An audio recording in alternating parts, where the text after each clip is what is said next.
Assalamualaikum and welcome to Medis Academy. I'm your teacher Said Ghulam Disha। तो आज हम most important active and passive voice practice MCQs देखने वाले हैं, जिसमें प्रैक्टिस करने वाले हैं एमसीक्यूज की जो पहले से ही हमारे पास हलशुदा होंगे उनके ऊपर प्रैक्टिस करेंगे और उनके उस जवाब होने का यानी कि करेक्ट आंसर होने का क्या रीज़न है, क्या वजह है, वो हम सारा कुछ देखने वाले हैं। जैसे कि हम पिछले लेक्चर्स में आपको एक्टिव एंड पैसिव वॉइस के 2 लेक्चर्स और उसके अलावा इन वन शॉट भी एक लेक्चर पूरा का पूरा आई थिंक कि वो 1 घंटे का होगा, वो प्रोवाइड कर चुके हैं। तो इसमें हम एक्टिव एंड पैसिव वॉइस के जो है वो प्रैक्टिस करेंगे एमसीक्यूज़ के, जो अमूमन जो टेस्ट्स में हैं इम्पोर्टेंट क्वेश्चन जो हैं वो माने जाते हैं। तो आइए स्टार्ट करते हैं आज से, यानी कि आज अभी इसी टाइम से हमारे इस सेशन को, जो कि आई थिंक के कवर करेगा पार्ट 1 या पार्ट 2 में।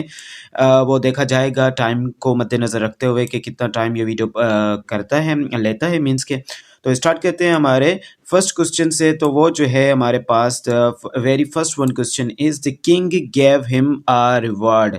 ठीक है, the king gave him reward. यहाँ पे द किंग क्या है, हमारे पास सब्जेक्ट है, सब्जेक्ट। ठीक है, जैसे कि आप जानते हैं कि यहाँ पे चेंजिंग होती है एक्टिव एंड पैसिव वॉइस में, तो this is called subject and gave जो है वो सेकंड फॉर्म है। ठीक है, गेव जो है वो सेकंड फॉर्म ऑफ वर्ब है, हिम आ रिवार्ड। तो यहाँ पे इसको हम चेंज करेंगे सबसे पहले किसमें, इस ऑब्जेक्ट को। अब इस क्रॉस रूल के मुताबिक काम करेंगे। ठीक है, ऑब्जेक्ट को लाएंगे सब्जेक्ट की जगह में। ठीक है, the reward was given to by the king ऐसे भी कर सकते हैं, या फिर आप कह सकते हैं क्योंकि ये ऑब्जेक्ट एक डायरेक्ट ऑब्जेक्ट है, दूसरा इनडायरेक्ट ऑब्जेक्ट है, gave him, the king gave him. तो यहाँ पे हम ऐसे भी कर सकते हैं, he was given a reward. Otherwise हम उस तरह से भी बनाएं तो वो भी करेक्ट है। A reward was given to him by the king. ठीक है, अब इसको मैं यहाँ पे लिख भी लेता हूँ ज़रा सा। ठीक है, ताकि दोनों कॉन्सेप्ट जो हैं आपके क्लियर हो जाए। पहला तो ये ऑप्शन नंबर बी हमारे पास करेक्ट है। दूसरा क्या होगा, दूसरा हमारे पास जो करेक्ट आंसर होगा वो कुछ इस तरह से है, आप देख लें कि रिवार्ड, जैसे कि ये हमने क्या किया है, आ रिवार्ड जो है ऑब्जेक्ट कंसिडर किया है, तो इसको सबसे पहले रखेंगे आ रिवार्ड। माउस के साथ यहाँ से लिखने, यहाँ पे लिखने मीन्स के प्रॉब्लम होती है, लेकिन कर रहे हैं तो लिख रहे हैं कि आ रिवार्ड। ठीक है, और यह है रिवार्ड की जैसी तैसी स्पेलिंग लिख दी है, माउस के साथ प्रॉब्लम होता है लिखने में। इंशाल्लाह बहुत जल्द इसी को भी फैसिलिटेट करके जो है पेड ले लेंगे, फिर जो है उस पर लिखना इजी हो जाएगा। रिवार्ड इज, ठीक है, रिवाज यहाँ पे गेव है तो रिवार्ड वाज गिवन। ठीक है, यहाँ पे रिवार्ड भी वाज आएगा क्योंकि ये रिवार्ड जो है एक चीज़ है, सिंगुलर है, तो यहाँ पे रिवार्ड वाज गिवन। और याद रखिएगा कि third form of the verb will also be used. Active passive में हमें V3 देखने को मिलेगा। अगर हमें वर्ब ऑफ थर्ड फॉर्म नहीं मिल रहा तो मीन्स के सेंटेंस गलत है। ठीक है, जैसे कि यहाँ पे सारे चीज़ों में ये देखें given given given given given use है, तो मीन्स सारों में से हमने reward was given by him नहीं है। ठीक है, बाय हिम यहाँ पे इन्होंने ये गलत कर दिया है, टू हिम। ठीक है, reward was given to him, उससे दिया गया था। ठीक है, reward was given to him by the king, by the king, तो ये सही होगा। ठीक है, a reward was given to him लिख लेते हैं। यहाँ पे टाइम का कुछ नहीं है, आप लोग अगर एक बार डेडिकेशन के साथ ये वीडियो देख लेते हैं तो सारे concepts regarding the active passive voice जो है वो क्लियर हो जाएंगे। A reward was given to him by the king, by the king. Okay, so this sentence is correct. Now let's move to the next one, which is whom does he look for, whom does he look for। तो यहाँ पे question पूछा जा रहा है, interrogative question है, interrogative sentence है, तो ऑप्शन नंबर सी यहाँ पे करेक्ट है। Who is looked for by him, who is looked for यानी कि सर्च करना, तलाश करना, लुक फॉर यानी कि सर्च करना या तलाश करना। whom does he look for, तो इसका करेक्ट क्या आंसर होगा, who is looked for by him is the correct answer in this question. Okay, I saw him leaving the house, I saw him। ठीक है, प्रेजेंट कौन सा है, present past indefinite tense. I saw him second form of verb use होती है past indefinite tense में। आई saw him living the house, मैंने उसे देखा घर छोड़ते हुए। लिविंग द हाउस, यहाँ पे लिविंग जो है एज अ जरंड यूज किया गया है, लिविंग द हाउस। ठीक है, घर छोड़ते हुए। तो he was seen, living the house by me, he was seen, उसे देखा गया था, लिविंग द हाउस, घर छोड़ते हुए, मेरे जरिए, उसको मेरे जरिए देखा गया था, यानी कि मैंने उसे देखा था। तो this is the passive voice of this sentence and this is the correct. अब देखिए यहाँ पे मैंने एक चीज कॉमन बता दी कि verb of third form always will be used. अगर वर्ब ऑफ थर्ड फॉर्म नहीं है तो मीन्स के पैसिव भी नहीं है। Okay, verb of third form, so these are the verb of third. Inshallah, remind me that I would provide you in the page the all the list of the verbs which contain the third and second forms. Okay, so verb of third form will always be used, and उसके अलावा जो है he was seen leaving the house, and by जो है यहाँ पे as a extension use हो रहा है, एक्सटेंशन को तौर पे यूज कर रहे हैं। ये क्या करता है, इसका काम होता है कि ये किसी भी तरह से पैसिव वॉइस में एक्शन जो है पास करे सब्जेक्ट तक।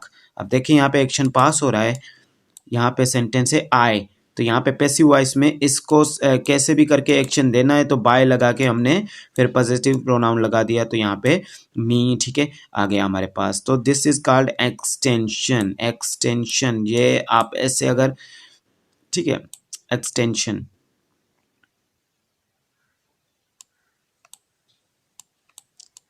Okay, so start the next one. We shall start now. Okay, so who gave you permission to enter? किसने आपको इजाजत दी है यहाँ पे दाखिल होने की? तो इसका जो है करेक्ट आंसर कुछ इस तरह से होगा, who gave you permission to enter, by whom you were given permission to enter, by whom, किसके जरिए, किसने ये जुर्रत की, you were you given permission to enter. Okay, this is the correct answer. Okay, look at the poll result, यानी कि polls यानी कि हमारे पास, अब कह सकते हैं हम इसको सिंपली अपनी लैंग्वेज में अगर polls को कहें तो इलेक्शन कह सकते हैं, ठीक है, और वोट्स भी कह सकते हैं। Look at the poll results, do they inspire hope, ठीक है, do they inspire hope. Okay, let the poll result be looked at, let the poll result भी लुक एट, क्योंकि ये इम्पेरेटिव सेंटेंस है तो इम्पेरेटिव सेंटेंस को इस तरह से कन्वर्ट किया जाएगा, let the pool result B looked at. Is hope is inspired by them, is hope inspired by them, is the do they inspire, do they जो है वो चेंज हो जाएगा देम में, ठीक है। तो this is the correct answer in this sense. उसके अलावा बैचेस में तो आप ऑलरेडी हैं, ये एडवर्टाइजमेंट यहाँ पे आपको साथ शेयर भी की जाती है और कांटेक्ट भी कर सकते हैं और न्यू स्टूडेंट्स को भी इनरोल करवा सकते हैं जो कि प्रिपरेशन के लिए डिफरेंट यूनिवर्सिटीज़ की प्रिपरेशन के लिए जो है वो तैयारी कर रहे हैं, प्रिपरेशन कर रहे हैं। तो दे विल बी बेनिफिटेड, उनको फ़ायदा मिलेगा ताकि जो है वो इस तरह के लेक्चर्स अटेंड कर सकें और कॉन्सेप्ट अपना क्लियर कर सकें। 6 नंबर MCQs को देखेंगे। The first sun dried the garbage for 1 to 3 days to bring down the moisture level. They first sun dried the garbage, वो पहले क्या करते हैं, सन ड्राइड द गार्बेज करते हैं फॉर 1 to 3 days, 1 से 3 दिन तक, to bring down the moisture, उसका मॉइस्चर लेवल कम करने के लिए। The garbage was first sun dried for 1 to 3 days to bring down इस moisture level by them. By them यहाँ पे अंडरस्टूड है, नहीं लगाया, लेकिन बाय देम लास्ट में अगर आ जाए तो it is correct now. Okay, next one is they will ask you a lot of questions at the interview. They will ask you a lot of यानी कि ज़्यादा। They will ask you, पूछेंगे, this is the future indefinite tense. Lot of questions at the interview. At the interview में you will be asked. You will be asked. अब यहाँ पे will जो है इसको चेंज कर देंगे, सीधा सीधा will be लगा के एक्ट पैसिव वॉइस में, एक्टिव में ये होगा एंड पैसिव में will be. You will be asked, आपसे पूछे जाएंगे लॉट ऑफ क्वेश्चंस, बहुत ज्यादा क्वेश्चंस है द इंटरव्यू के दौरान या इंटरव्यू में। So option number C is the correct in this question. So 7 question has been done. Now we shall move to our question number 8, which is the thief climbed. The thief climbed over the wall without being seen. बिना दिखते हुए, यानी कि किसी को दिखाई भी नहीं दिया और उसने क्या कर दिया, क्लाइम कर दिया, एक ओवर वॉल के ऊपर से उसने क्लाइम की, चढ़ाई कर दी, चढ़ के आ गया।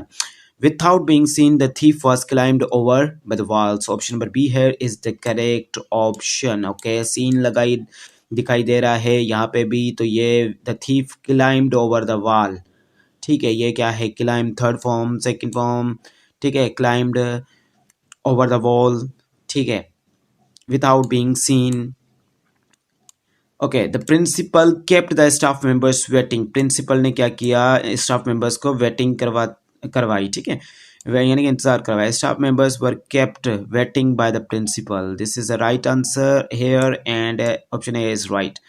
Okay, do you understand what I mean? क्या तुम समझे कि मेरा मतलब क्या है? मैं चाहता हूँ कि आप लोग पढ़ें और स्टडी करें सही से और अच्छा इसको सिक्योर करें। Do you understand what I mean? Is what I mean understood by you? Is what I mean understood by you? Option D is the correct answer. The noise of the traffic kept me awake. Noise यानी कि शोर of the traffic के आवाज़ मैंने मुझे क्या है जगाए रखा। तो I was kept awake by the noise of the traffic is the correct answer. I was kept awake by the noise of the traffic. Okay, is the correct answer of this question.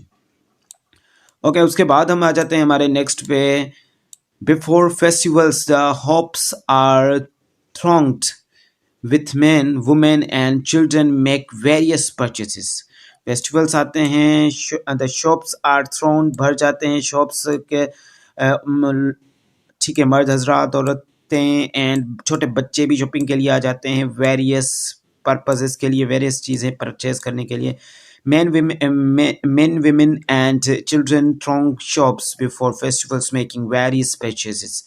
Okay, so this is the right answer here. I don't like people keeping me waiting. मैं वो लोग पसंद नहीं करता जो मुझे wait करवाएं. Okay, so मैं भी उन्हें वेट करवाता हूँ, फिर बाद में बदला ले लेता हूँ. Okay, बदला तो नहीं लेना चाहिए, बट औकात दिखा देनी चाहिए लोगों को. I don't like being kept waiting by someone. ठीक है, बाय समवन भी लगा सकते हैं यहाँ पे। Option number A is the correct answer. People speak English all over the world, क्योंकि ये it is international language and it can be spoken all over the world. और लैंग्वेज की बात हुई है तो यहाँ पे मैं आपको बताता चलूँ कि 71,000 languages are spoken world wide. Pakistan में भी 74 से 72 से 74 languages are spoken currently. They may be changed, their number may be changed. You may check it now, but when I read, so this number was 74, and 71,000 languages are being spoken throughout the worldwide right now. Okay, English is spoken all over the world by the people is the correct answer. Option number D. He teaches us grammar, वो हमें grammar सिखाता है। We are taught grammar by him. Grammar is taught to us by him, तो वो भी correct होगा। ये these both are correct. Okay, they teach us, तो क्योंकि यहाँ पे डायरेक्ट ऑब्जेक्ट ले रहे हैं तो सबसे पहले डायरेक्ट ऑब्जेक्ट यहाँ पे us आ रहा है, तो इसको करेक्ट मानेंगे, इसके तहत हम सेंटेंस बनाएंगे। बट अगर हम इसको मद्देनजर रखते हुए सेंटेंस बनाए तो the grammar is taught to us by him. Okay, is the correct answer. So ये दोनों correct है। Okay, let's move to the question number 16. Question number 16 is he was congratulated, उसको congratulate किया गया था by his teacher, उसके teachers ने on his brilliant success, उसकी brilliant success पे in the recent examinations, यानी कि अभी अभी जो examinations इम्तिहानात हुए हैं उस पे उसके टीचर ने उसे उसकी brilliant success पे क्या कर दिया है, congratulate किया था। तो his teacher congratulated him on his brilliant success in the recent examinations is the correct answer. He was congratulated भी कर सकते हैं, वो भी मैंने आपको बताया, खुद से चेंज कर लें। It's your duty to make the tea at 11 o'clock. It's your duty, ये आपकी ड्यूटी है to make the tea बनानी है आपने 11 o'clock. Okay, लेकिन नहीं मिलती। Okay, you are required to make the tea at 11 o'clock. So this option is the correct option of this sentence. We shall move towards the next one, which is I'm doing sums. So इसका correct answer जो होगा वो होगा option number C. Sums are being done by me. Question number 18 का correct answer जो है वो option number C है। Sums are being done. अब जब भी continuous sentence हम present continuous का हो या past continuous का हो तो और जैसे कि फ्यूचर कंटिन्यूस टेंस नहीं होता तो कंटिन्यूस एक्शन जब भी आप देखेंगे तो यहाँ पे जहाँ पे कंटिन्यूस एक्शन होगा तो बीइंग वर्ड यूज़ होगा। ये एक और ट्रिक आपको बता दी है। इस ट्रिक के थ्रू आप जो है वो काफ़ी सारे क्वेश्चंस बहुत इजीली एग्जाम्स में सॉल्व कर सकते हैं। कंटिन्यूस सेंटेंस ऊपर आपको एक्टिव वॉइस में दिखाई दे रहा है तो नीचे पहले बीइंग को तलाश करो। अगर बीइंग है तो सेंटेंस को पढ़ो, नहीं तो पढ़ो ही नहीं, पहले से ही गलत कर दो उससे। Next one is question number 19, the people elected him mayor, mayor, ठीक है, तो he was elected mayor by the people. Okay, उसके बाद जो है someone pull the bull violently, किसने बुल को जो है वायोलेंटली यानी कि पुल कर दिया है, तो bull was pulled violently by someone. By someone यहाँ पे इंटरस्टूड है, यहाँ पे बाय समवन भी लगा सकते हैं। Okay, has a dog over bitten you, has a dog ever bitten you, क्या किसी कुत्ते ने कभी काटा है तुम्हें? तो have you ever been bitten by a dog is the correct answer, option number B. Okay, so the principal has granted him a scholarship, principal ने क्या किया है, उसे एक scholarship grant की है। he was been granted a scholarship by the principal, उसको principal के जरिए principal ने क्या किया है, scholarship दे दी है। he is so lucky। okay, we all know that there is only one God, it is known to us all there is only one God, La ilaha illallah Muhammadan Rasulullah। Okay, so next one is who taught you grammar, किसने सिखाया, by whom were you taught the grammar, किस के जरिए आपको grammar सिखाया गया था, is the correct answer, option number B। Question number 50 as 25 is they clean the house every day, वो हर रोज क्या करते हैं, घर को क्लीन करते हैं, तो the house is cleaned by them every day, the house is cleaned every day by them। ठीक है, तो by them यहाँ पे पुट करना लाजमी है, the house is cleaned every day by them।